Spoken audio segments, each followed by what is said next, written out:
Hey, what's up, y'all? This is Coach Terrance Turner. I am the director of Turner Sports Training, and I come to you guys with a little something different today. I'm trying something new. I actually tried this before. I wasn't necessarily able to follow through with it, so I want to be able to do that. I want to be able to follow through with what I do, what I talk about. And I want to be able to do more videos. I want to be able to be more visible. I want to be able to get information out that I think can be very helpful to a lot of athletes and families. So let's get right into it. Who am I? I am, again, Coach Terrance Turner. Call me Coach T. I am a former All Big Ten college football player. I played receiver at Indiana University.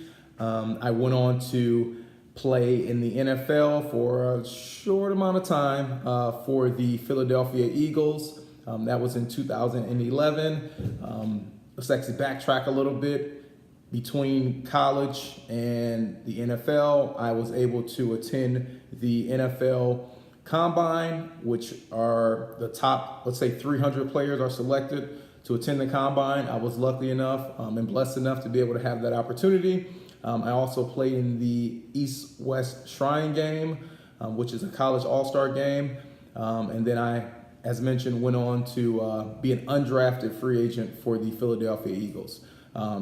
So I did that, was not able to make the team for the Eagles, but had a wonderful opportunity to meet a lot of coaches, meet a lot of players that you know now in terms of Deshaun Jackson, Michael Vick, just to name a few.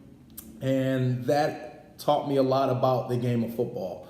Taught me a lot about not only the business side, but also just simply learning the game, understanding the game at the NFL level. So after that year, or after I did not make the team for the Philadelphia Eagles, I got a chance to play at the arena level, Arena 1, the highest level of arena football, and I played for the Chicago Rush. And I had a wonderful year, had a great time, actually made ESPN Top 10 play one of those weeks. So that was fun. It was a different game, clearly, because it's indoor football, it's arena ball. But I had a wonderful time, met a lot of great people. And I say all that to get into exactly why I'm qualified to talk about things that I want to hit on. I won't talk about everything, right? Because I don't know everything, but what I do know, I feel strongly about it, and I feel like I'm well educated on it. And a lot of what I'm going to talk about in these videos, and it'll be a wide range of things, but I'm going to talk about recruiting, which we'll hit on today. I'm going to talk about my business and training, the ups and downs with that. We're going to talk about the events that we're running, just a whole host of things that, again, I think are very helpful to people, and for some may be very interesting. So let's get right into it. I hit on it. I want to talk about recruiting, and today's going to be a recruiting focus. And a lot of the athletes that I deal with are football athletes, so we're going to talk about football recruiting. So today is, April 23rd. It's a Tuesday. It's kind of a little cloudy here in Rhode Island, but I know the weather is actually starting to warm up. So spring is in the air, spring is here, and that brings on spring recruiting. So during this time, from April 15th until May 23rd, for college football, this is the quote-unquote evaluation period. So what is the evaluation period? I actually made some notes so that I can try to stay on task, stay on course. So the evaluation period is a time where coaches are able to evaluate athletes they desire to recruit. They cannot, it's a little bit of a stipulation, they cannot talk to the athlete in person off campus, so off their college campus. So when they go visit an athlete, coaches are able to visit an athlete at a game, at school, at a practice, but they're not able to directly speak with that athlete. So that's key. That's something to remember. But they are able to evaluate that athlete. That's why it's the evaluation period. So with this evaluation, how's it useful to college coaches? Well, they're able to see an athlete perform in person, which you can see clearly that, you would imagine that's very important for a coach. A lot of times coaches, and again, I'm speaking from experience. I was a college football coach at the Division III level and at the Division I level. Division I, AA, FCS, some call it that as well. But with that comes an expertise and an understanding of not only how coaches are recruiting and what they're thinking, but also clearly being a player and being a scholarship player at the Big Ten level. I have an understanding of recruiting from that side as well. So really two sides of the coin, I understand them both. So getting back to the evaluation period, why it's helpful for coaches is that they get a chance to see the athlete in person.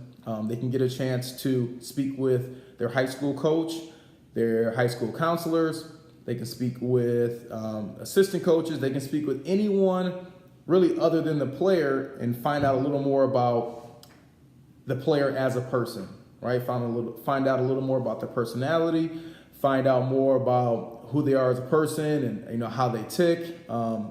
If they get a chance to see that athlete clearly at practice or even in school, coaches learn that, hey, you got to be able to pick up small cues about, that can really tell you more about that athlete. So how do they interact with their teammates? How do they interact with their teachers, right? How do they interact with their fellow students? How are they in between class? Are they a player, and I've seen it, are they a player that is cursing, right, in between classes? Are they a player that is staying after to speak with their teacher to get extra help? Are they someone that is very polite to their classmates, right? All these things matter because they're able to get a gauge, as a coach, you're able to get a gauge on that player and find out a little more about them that way. So that's how it's helpful for the coaches. A lot of coaches, clearly they see a lot of players highlights, they see a lot of players online, but this is the opportunity during the evaluation phase to see them in person. A little bit of secret, they can see their height, they can see their actual weight, and they report these things. Coaches have a really good eye to see, how strong the guy is, right? How strong the athlete is, what their true size is. Do they have room to grow physically? Do they have room to mature? So a lot of these things are very helpful, and you can only happen when you see that athlete in person. So that's why it's great for coaches to have this evaluation period. As mentioned, coaches are not allowed to talk to athletes during this time off campus, right? And what does that mean? So off campus would be, let's say I'm a coach at whatever university, right? We're here in New England, so let's say Boston College University, right? So if I'm a coach for that school, I'm going off campus. I'm going to go visit a high school recruit at their practice, at their game, on their school property. I am not allowed to talk to that player, but again, I'm able to talk to others at that school. But that does not mean that I'm not able to communicate with that athlete somehow, some way. And a great way that's done in this day and age is social media. You guys know, if you follow me and what I do, I love social media, and I love it because you can interact with people and you can get information out quickly. And so I know from my time of being a coach and being a recruiter, like social media was huge, and it still is, right? Because you can get direct contact with that player. You can get direct contact with maybe even a parent. Email is also great as well. But a lot of times for, these 15, 16, 17, 18-year-old athletes, they're not checking their email day in and day out. So that's where coaches, especially the savvy ones and the young and energetic ones, they get into more of the social media, and again, they're able to directly contact that player. So that's allowed. So coaches are not able to talk to a player during the evaluation phase off campus or at that player's practice or school, but they can still communicate with them via social media, via email, via phone call.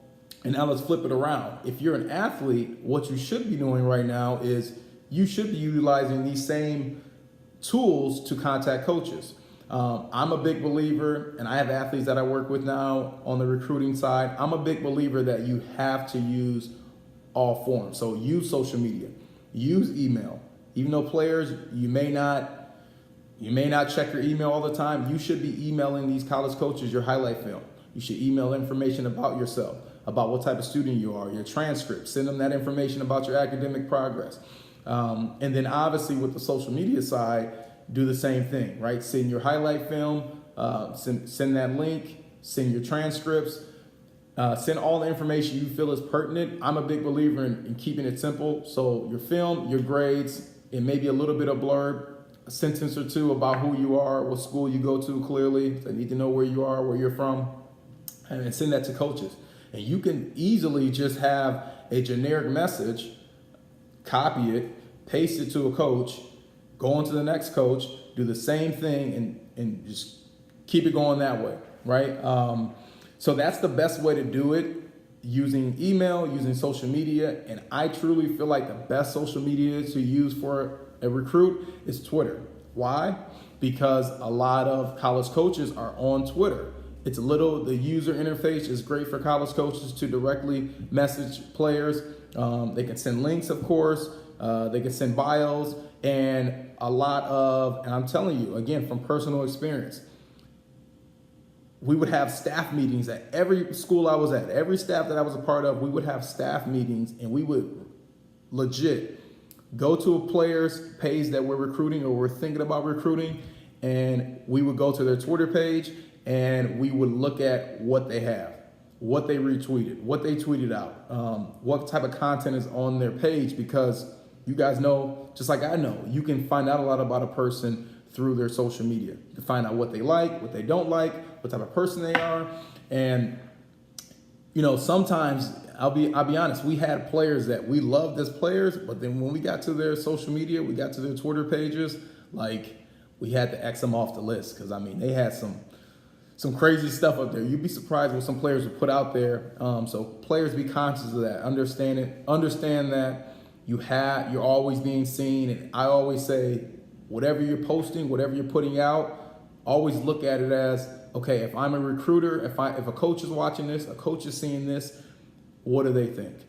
So that's the best way to do it. If you feel like this is something that's a little bit sketchy, it's maybe something that's not appropriate, you feel like maybe a college coach would not like this, or it wouldn't necessarily put you in the best light, don't post it. That's just really key for anyone, right? Because recruiting is a job interview. So if you're being interviewed for a job, whether you know it or you don't know it, people are looking at any information they can get on you, and social media is a great way to get that for recruiters. So make sure players, if you're posting anything on social media, be smart. That's simple, right? So what can a player do during this time? I talked about communicating with coaches. I talked about using email and social media to do that.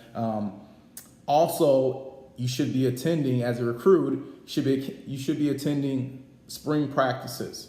So spring practices, junior days. Now, junior days are a little bit tricky because typically you need an invite, and typically those junior days are reserved for that's the best word to use, rising seniors. So this year would be rising seniors. That's the 2020 class. But that's not to say that coaches aren't recruiting underclassmen, because they are, right? Because underclassmen will eventually become the graduating class. So coaches want to get an eye on those players early. So even with the school visits during this phase, like a lot of coaches, and depending on their level of school, they may focus on the rising seniors, but that's not to say that they're not inquiring about the juniors or the sophomores or the freshmen. I did the same thing. Again, I wasn't at the biggest of schools. I was at a Division III, a D1 AA, Ivy League school, but we still would look at underclassmen to see who's coming up next, right? When you talk to the high school coach, from their opinion, like who would be a player to look out for? Clearly, those high school coaches know a lot about the players because they see them day in and day out. So you can get a good gauge on who's up next from that from that high school coach. So that's the thing. You guys want to make sure as a recruit you're inquiring about spring practices. You're inquiring about junior days. You're also thinking ahead to the summer. you're looking to inquire about the prospect dates. Now, what's key with that is typically those are in the summer and they're coming up. They're going to be here before you know it. So as a recruit, you only want to attend camps that are one-day camps. So those are camps that are, it's in the name. You only go for one day. As a player, you only need one day to showcase what you have. You shouldn't go to a camp, and they really don't even have these anymore, but you shouldn't go to a camp, a recruiting camp with a recruiting focus, because I do want to differentiate it. If you're going to a recruiting camp, you should only go to a recruiting camp that is a one-day camp. You don't need to go to necessarily a camp that is 4 or 5 days long on a college campus, because those college coaches, they only need one day to really evaluate you. And truth be told, college coaches don't want to see the same player for 4 or 5 days straight. They just don't. Now, that's not to say that there aren't camps that are useful for players to improve their game, right? There are clinics, there are camps like to improve a player's abilities, right? So those differ from the actual recruiting camps. So I always put it into the boat of like camps and clinics in terms of like those are development camps and clinics, or on the flip side, you have recruiting camps, which I'm speaking about. I'm speaking about those recruiting camps where coaches are evaluating and recruiting players, and they're looking for players that can join their program. And they're either checking them off, saying, hey, this is a player that we want, or they're crossing them off, saying, hey, this is a player we don't want. As simple as that. A lot of colleges, almost every college out there, every college football program, they offer prospect camps. They may call it something different. It may be a prospect camp. It may be a one-day camp. It may be whatever they call it, a summer camp. But those are used as evaluation tools for the colleges. So if you're a player that is serious about being recruited, you have to be seen. And film is one thing. Film is great. But at the same time, I know as being a former recruiter, a lot of coaches want to get that player on campus. They want to get them to their camp. Right? Let's use the example of Boston College. If I'm a coach at Boston College and I'm recruiting little Jimmy, I want to be able to see little Jimmy come to college, to our college campus, come to our camp. We can evaluate him in person. And that shows us two things. Number one, it clearly gives you a chance to look at little Jimmy, see what type of player he is, and see if you actually want to take it to the next step in the recruiting process. Also, it gives you a great gauge in terms of, is little Jimmy actually interested in our program, in our school? Because if we're hounding little Jimmy to come to our college camp and he never shows up, he never shows any interest, what does that tell you? It tells you little Jimmy is not interested in our program. As simple as that. Now, I know conflicts happen, things happen in terms of scheduling and all that, but that's where communication happens, right? That's where players should communicate. If they can't attend the camp, but they really love a school, let that be known, right? The coach will understand things happen, life happens, but if you're really interested in the school, you should be able to attend their camp. You should find a way to do so, because there are multiple days, multiple opportunities. Make sure that you take advantage of those opportunities. So that's really it. I feel like I rambled a little bit, maybe. I'll try to clean it up some. But just make sure, players, that you are aware of what time or what period, what phase it is in the recruiting calendar. And right now it is the evaluation period. There are 3 other phases. There's the quiet period, there's the contact period, then there's the dead period. They all have their own little nuances. But this right now, during this evaluation period, and then going right into the summer, like this is the most critical time for recruits to be seen, to be heard, and to be recruited. So again, if you're a player, know the rules. Also understand that you have the ability through social media, through email, to contact coaches and get your information out there. And I know for a lot of players, it can be maybe something difficult or maybe something new for them to do, because, a lot of players, what I found, they don't necessarily like to put themselves out there in terms of contacting coaches. But again, I've been in the coach's shoes. I've been in the recruiter's shoes. So as a recruiter, you get hundreds of emails a day, right? You get hundreds of direct messages a day, right? So there's a lot of players that you're going through. You get hundreds of film a day, right? Every kid sends their film. So you're getting a lot of information on these players. So it would really be helpful to be able to get information from players and parents that can actually help you as a coach. And what do I mean by that? I mean that if you are a recruiter, you're getting all these emails, you're getting all this information from players, clearly you can lose track of who's who. But if you see, let's use the name of Little Jimmy. If I see Little Jimmy and he emails me, he DMs me, and he does it 2 or 3 times a week, and he does that for a month or two, what's going to eventually end up happening? I'm eventually probably going to say, you know what? Let me look at Little Jimmy's film and let me give him a shot, right? See what he has. If he stinks, move on. If he's good, then maybe we have someone to recruit. So you watch Little Jimmy's film, and as a coach, and you evaluate him. But Little Jimmy's film was never going to be seen if he never emailed me, if he never contacted me on social media. So you got to make sure as a player that you are diligent with contacting coaches, that you get rid of the awkwardness, you get rid of you thinking, hey, what if this coach feels like I'm bugging him? To be honest, I know as a recruiter, as a former recruiter, like the players that I actually watched and I knew that I was serious about it were the players that were on the edge of bugging me. So that's how I look at it. If you're not bugging a coach, you're probably not serious about being recruited. And every player says they want to be recruited, but you got to make sure you do your part in recruiting, because there are a lot of players out there, a lot of talented players out there. And truth be told, a lot of players are neck and neck. The only thing that separates them is opportunity. So opportunity to be seen, opportunity for a coach to hear about their name and actually watch their film and then take it from there. So you got to make sure as a recruit, you do your part in contacting coaches. You do your part in, reaching out to coaches, whether that's calling, whether that's emailing, whether that's using social media. I keep going back to that because I'm a big believer in it. So make sure that you do your part. And then if you do get a visit from a coach or you do interact with the coach, they do respond, which a lot of coaches do. Be ready to be direct. Be ready to ask, hey, coach, can I attend your camp? Or, hey, coach, I want to come to a junior day. Or, hey, coach, I want to come to a spring practice. Hey, coach, will you be coming to my school to evaluate me at a game? Or will you just be coming to my school to beat me, right? To meet me. So make sure that you're doing that as a player. And again, I can't stress it enough. You have to do your part, because there are an abundance of players out there, an abundance of recruits, especially in the game of football. So you got to make sure as a recruit you stick out, and the way to do that, you have to just continue to contact coaches.